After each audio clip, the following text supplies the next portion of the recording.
Hi guys, so the topic that I have been researching this whole semester is about healthcare workers that are actually infected with the hepatitis B virus and what they're doing, what their solutions are to prevent the spread from themselves to patients and just to other people around them in their environment.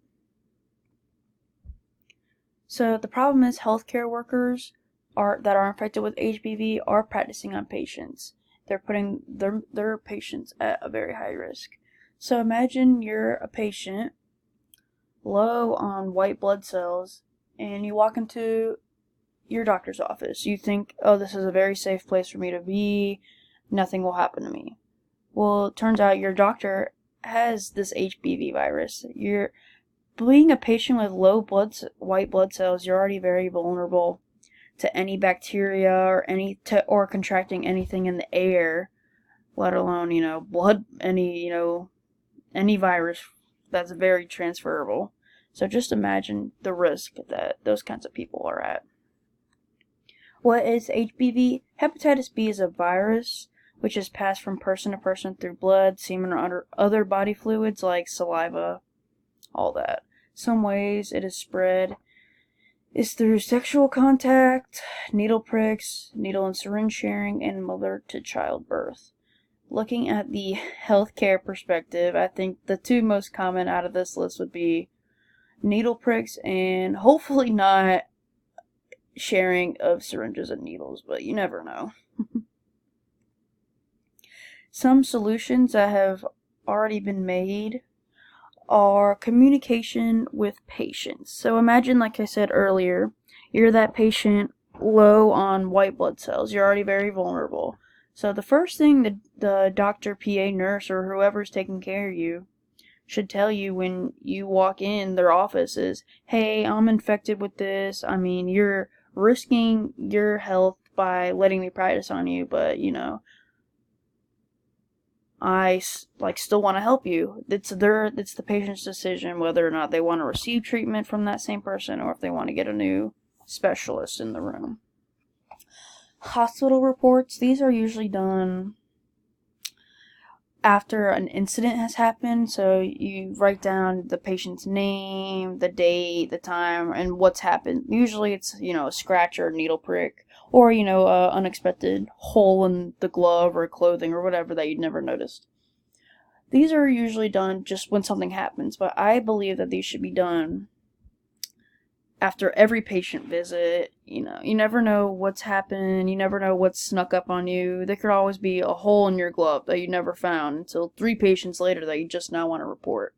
You should evaluate yourself as well as things that you've seen that have happened to you. Post and pre-work procedures, these are the basic disinfecting the surface area around where the patient is, just disinfecting anything in general. And the proper hand washing, up to the elbows before and after surgical treatments and procedures and all that good stuff. Annual vaccines. All healthcare workers are required to get their vaccines for viruses like all HBV, all the hepatitis shots, chickenpox, shingles, all those are required.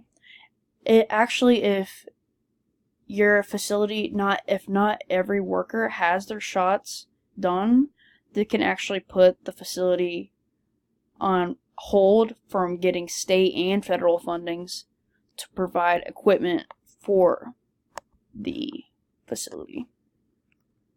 Some new solutions are educating the employees and unexpected visits by national programs and better protective equipment. Educating the employees. This is so simple. This should be just an hour-long annual class, once a year, not a lot of time. You just sit down in a room, someone volunteers their time, like a worker, someone of the higher level, to just teach these employees about safety and all that, how to prevent spread of any virus, bacteria, or fungi in this workplace. This should already be provided by the workplace. Unexpected visitations. Highly qualified workers from national organizations should surprisingly show up at the hospital. This is when we were all in grade school and, the principal or assistant principal would walk into your classroom and just observe the whole class. This is to make sure the teacher's doing their job and that the students are doing their job as well. This is basically the same thing. Someone from, the FDA, CDC, WHO, those organizations, just observe, what doctors, PAs, nurses, optometrists, phlebotomists, what all of them are doing, making sure they're doing it correctly and following all the guidelines, doing everything to a T. Better protective equipment. So basically, the most common way it's spread in the healthcare is through sharing of syringes and needles and needle pricks. So the commonly used latex gloves that people like us can just buy at Walmart or Dollar Tree very cheaply, those can develop holes due to degradation and, the wear and tear, like most things get. There are gloves that should be made out of unterable and waterproof material. This eliminates the risk of needle pricks, which, is a very high percentage of how it's spread.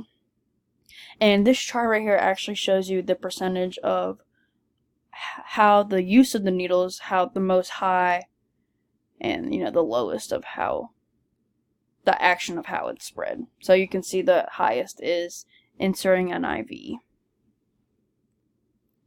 So education, this is very easy. Such little time to be educated. Someone just volunteers, a very small amount of time to teach you. You get more educated on this topic that you learn more things that, you probably didn't learn at university or whatever when you were getting your degree or certification, all like that. Unexpected visitations, you shouldn't even be told about these. These should already be a rule, or someone just comes in, checks in, makes sure everything's going great, and you're doing your job properly. Getting new equipment should be easy. All that should be done is you exchange your latex glove for some more durable, heavy-duty gloves.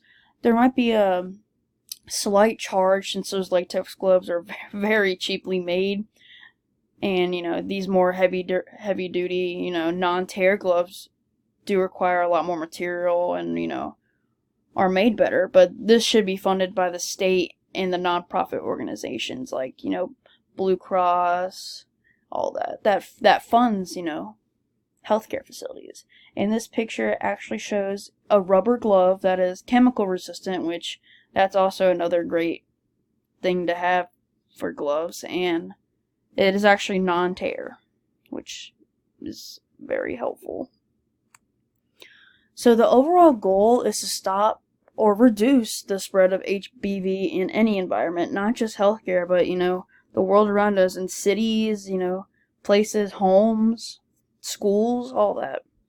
Everyone should remain educated on this. Not just healthcare workers. People just like us need to know that this is a thing and that we risk ourselves every time we walk into a doctor's office of contracting something.